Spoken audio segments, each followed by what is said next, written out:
Hey, this is Adriana from Tasty Pastry Kitchen, and today we're going to learn how to make pumpkin spice brownies. This is a really delicious fall variation of my super fudgy one bowl brownies. Alright, so let's get baking. Take your 2 pieces of foil or parchment paper and use your 8x8 pan as a guide to make 2 layers. I always use this method because it makes the brownies easy to remove after they bake. Then you're going to want to give it a light spray of cooking oil. Onto the brownie batter.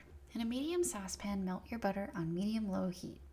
When it's about halfway melted, add your brown sugar and granulated white sugar. Once your butter is done melting, immediately turn off your burner. We're just trying to melt the butter completely and just start to melt the sugar very gently. You can use a whisk to combine the butter and sugar at this point, but remove the pan from your stove. Off the heat, continue to whisk. In the beginning, you're going to see fat from the butter separating, but if you keep mixing, the sugar will melt just a little bit and the butter-sugar mixture will come together and will be slightly lighter in color. Allow this to cool a little bit before moving on to the next step. Whisk in 2 eggs, which you can grab cold from the fridge, some cocoa powder, espresso powder, salt, baking powder, and vanilla. Use a whisk to combine very thoroughly, making sure you grab any bits of cocoa that are on the sides of the pan or in the corners. The batter at this point will be pretty dark from the Dutch processed cocoa and maybe bubbling a bit from the baking powder. Next, add in your all-purpose flour and semi-sweet chocolate chips. Use a spatula to gently mix. Grab a small mixing bowl to make your pumpkin spice filling. Add some cream cheese, pumpkin puree, either canned or fresh is fine here, an egg, sugar, and pumpkin spice. Mix this really thoroughly with a whisk.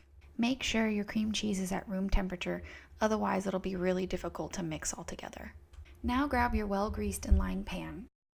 Scrape about 2/3 of your brownie batter into the pan and use a spatula to smooth it out. Then pour all of your pumpkin filling onto the brownie batter. Finish by spooning the rest of your brownie batter on top. Using a skewer or a butter knife, make swirly designs, but be sure not to poke all the way down to where you have your foil. Place this on a middle rack in an oven that's been preheated to 350 degrees for about 45 to 50 minutes. You'll know it's done when a skewer comes out with just a few of the brownie crumbs attached.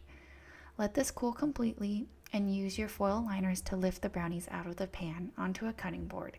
To get 16 even squares, cut your brownies in half and then cut your halves in half. Enjoy your pumpkin spice brownies. Thanks for watching and have a nice day.